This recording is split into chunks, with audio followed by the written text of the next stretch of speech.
days since we went into a national lockdown as a strategic measure to minimize and contain the risk of the spread and transmission of COVID-19 in Botswana. Since then, the majority of our citizens have complied with the health protocols of extreme social distancing, and they have also restricted their movements by staying in their respective homes, which will contribute significantly to the containment of this pandemic.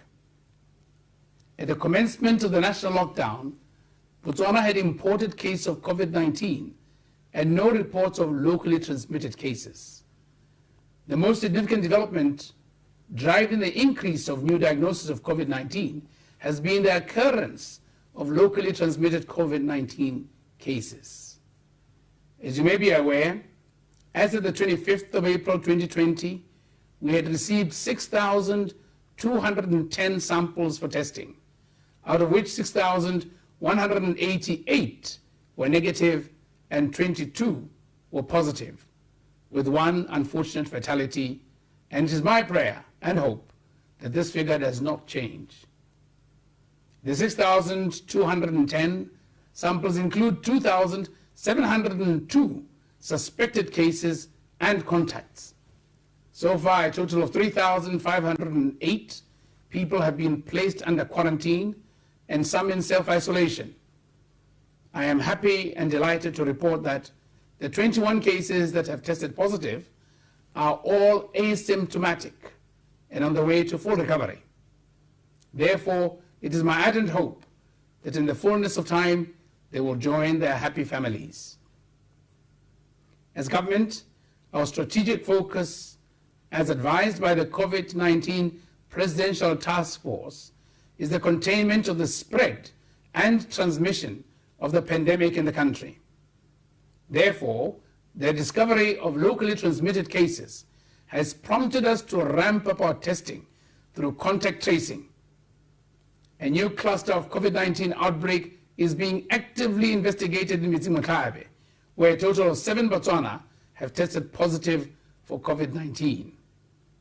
These 7 cases from the Mokgwetsi outbreak were exposed to COVID-19 prior to the national lockdown, and several Botswana who are not aware of their exposure traveled to their home villages across the country. Active contact tracing and assessment of possible COVID-19 infection for all persons known to have been exposed in Mokgwetsi is ongoing across the breadth of the country with support from several local and international partners. This outbreak has resulted in several public and private areas around Mokgwetsi being treated as potentially infectious. To this end, appropriate disinfection of these places has commenced under the guidance of health officials. Bagaetso, it is now evident that COVID-19 has taken hold in our communities. And in this regard, more effort and time needs to be directed to break in the local transmission of the virus. Now, how do we break the local transmission?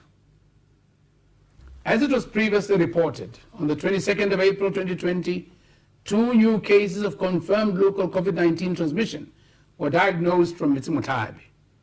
The known contacts of these 2 cases have been placed in mandatory quarantine and are awaiting further testing.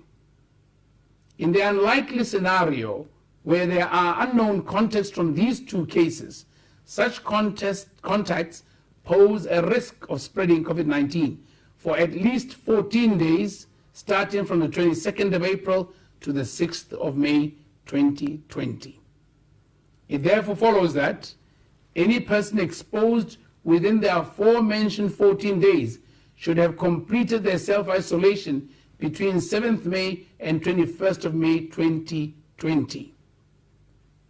Our field teams have also been deployed to Ramotswa, Molepolole, and Sevilla to augment the district health management teams to conduct active case findings, because these places have had confirmed COVID-19 cases. In Mahalape and Bobonong, there are persons who form part of the Mokgwetsi COVID-19 outbreak, hence their inclusion in the contact tracing. It is on the basis of these findings that the COVID-19 Presidential Task Force advised the national lockdown period as is to be extended by 1 week, starting from the 1st May to the 7th of May 2020, and a further 2 weeks, during which the lockdown would be sequentially eased. The government has accordingly accepted this recommendation. So it is important to inform you that the extended national lockdown also involves an exit plan which is based on the success we anticipate. The extension of the current 28-day lockdown period will be implemented in the following phases. Phase 1, we will extend the current lockdown period conditions by 1 week. That is from May 1st to May 7th, 2020.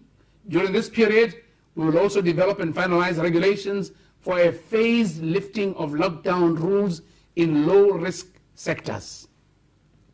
Phase 2, starting from May 8th to May 14th, we will lift in a phased manner some lockdown rules, while at the same time introducing additional plans for further lifting of the remaining lockdown rules.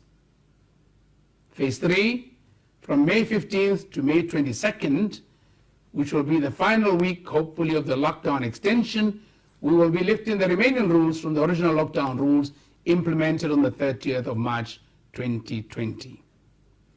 Once again, let me remind you, my fellow citizens, that this plan is based on the success we anticipate to achieve as a country.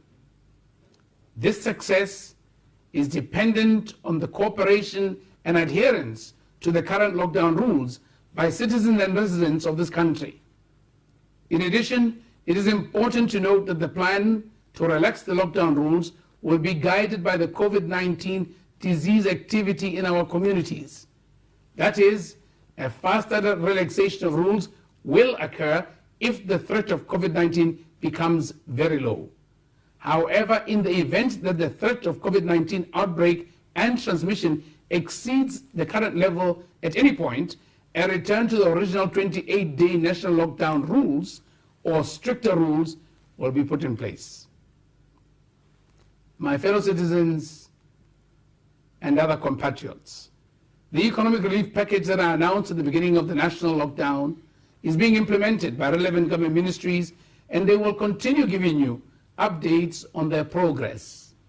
Furthermore, I'd like to reassure you that government will continue to give you support to mitigate the negative impact of this pandemic through food supplies to vulnerable families.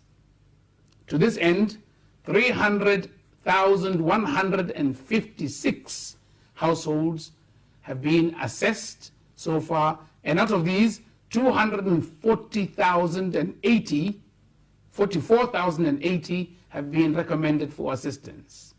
To date, 47,393 households have been assisted with food packages which include agricultural products in season.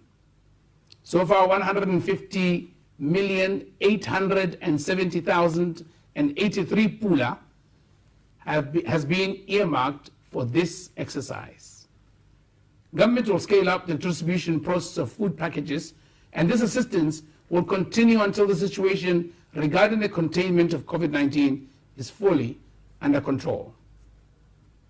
So, let me once again thank our development partners, various organizations, the local business community, and individuals for their unwavering support to government's relentless efforts in fighting this pandemic through their financial contributions and donations in kind. Most importantly, I want to thank from the deepest part of my heart the ordinary Botswana and residents who have dug deep into their pockets to contribute the little they have towards COVID-19 Relief Fund. This kind gesture, which is a manifestation of one of our founding national principles of self-reliance, will go a long way in ensuring that government and citizens work hand in hand to defeat this invisible enemy. On behalf of the nation, and indeed on my own behalf, I'd like to express our profound gratitude to our doctors, men and women in uniform, together with their support staff, who in the frontiers in the front lines of fighting this pandemic have exhibited unparalleled patriotism and commitment to duty. Similarly, I'd like to thank the citizens and residents of this country for their compliance with the health protocols and the lockdown regulations. Remember to maintain social distancing, cough into your inner elbow, continue washing your hands with clean water and soap, or use sanitizer. We are known to be a resilient nation. Together we'll win this war. In conclusion, let me urge you all to dedicate some moment of your time to ask God Almighty for guidance, wisdom, and protection during this difficult period. With prayer, all things are possible. I thank you. Apulaini. Boroko.